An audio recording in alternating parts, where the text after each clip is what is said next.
નમસ્કાર દર્શક મિત્રો, @ગુજરાતમાં આપનું સ્વાગત છે। લોકસભાની ચૂંટણી આવે તે પહેલા જ રોજ રાજનીતિમાં નવા ભૂકંપ આવી રહ્યા છે। ભાજપે તો ગુજરાત માટે લોકસભા ઉમેદવારોની પ્રથમ યાદી જાહેર કરી નાખી છે અને હવે કોંગ્રેસે પણ યાદી જાહેર થઈ ગઈ છે।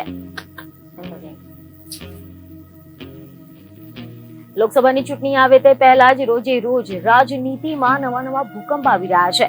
ભાજપે તો ગુજરાત માટે લોકસભાના ઉમેદવારોની પ્રથમ યાદી જાહેર કરી નાખી હતી અને હવે કોંગ્રેસની પણ યાદી જાહેર થઈ ગઈ છે, જેમાં ગુજરાત કોંગ્રેસનું ચિત્ર અમુક અંશ સુધીનું સ્પષ્ટ થઈ ગયું છે। કોંગ્રેસે સમગ્ર દેશ માટેની બીજી અને ગુજરાત માટેની પહેલી યાદી જાહેર કરી નાખી છે અને આ યાદીમાં ગુજરાતના 7 ઉમેદવારોના નામ જાહેર કરવામાં આવ્યા છે। તો ચાલો જાણીએ કે ગુજરાતમાં હાલ જાહેર કરેલા બંને પક્ષોના ઉમેદવારોની સામે કોની સામે અને કઈ બેઠક સામે ચૂંટણી લડવાના છે। તો તમે જણાવી દઈએ કે મીડિયા રિપોર્ટ અનુસાર એવી માહિતી મળી રહી છે। તો સૌથી પહેલા કોંગ્રેસના ઉમેદવારોની જો આપણે વાત કરીએ તો ખબરો અનુસાર પોરબંદરથી લલિત વસોયા, બનાસકાંઠાથી ગેનીબેન ઠાકોર, વલસાડથી અનંત પટેલ, બારડોલીથી સિદ્ધાર્થ ચૌધરી, અમદાવાદ પૂર્વથી રોહન ગુપ્તા, અમદાવાદ પશ્ચિમથી ભરત મકવાણા, કચ્છથી નીતિશ લાલન અને દીવ દમણથી કેતન પટેલને ટિકિટ આપવામાં આવી છે।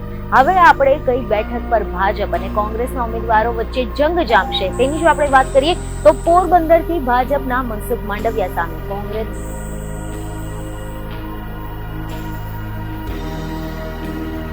અને હવે જો આપણે કઈ બેઠક પર ભાજપ અને કોંગ્રેસના કયા ઉમેદવારો વચ્ચે જંગ જામશે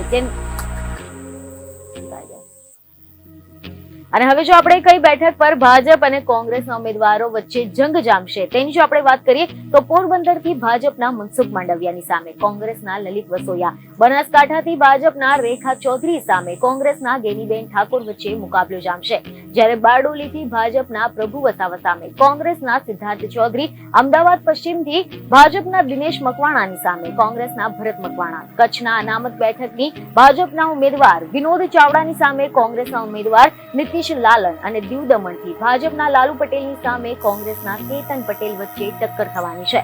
અને આ બધામાં જોવા જઈએ તો પોરબંદરથી લલિત વસોયા પર કોંગ્રેસે ફરી એકવાર વિશ્વાસ મૂક્યો છે, તો અમદાવાદ પશ્ચિમથી કોંગ્રેસના જાણીતો મીડિયા ચહેરો રોહન ગુપ્તાને ચાન્સ આપવામાં આવ્યો છે।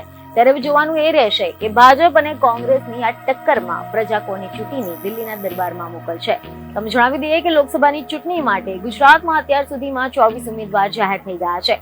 ટોટલ 26 બેઠકોના 52 ઉમેદવારો મેદાનમાં રહેવાના છે, જેમાંથી 24 નામ જાહેર થયા છે, જ્યારે 28 બેઠકોના નામ હજી બાકી છે, જે ગમે ત્યારે જાહેર થઈ શકે છે।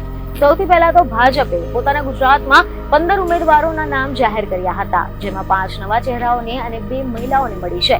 કોંગ્રેસે ઇન્ડિયા ગઠબંધન હેઠળ આમ આદમી પાર્ટીને 2 બેઠકો આપી છે, જેમાં ડેડિયાપાડાની આમ આદમી પાર્ટીના ધારાસભ્ય ચેતર વસાવા ભરૂચથી તો બોટાદથી ધારાસભ્ય ઉમેશ મકવાણા ભાવનગર બેઠક પરથી ચૂંટણી લડી રહ્યા છે।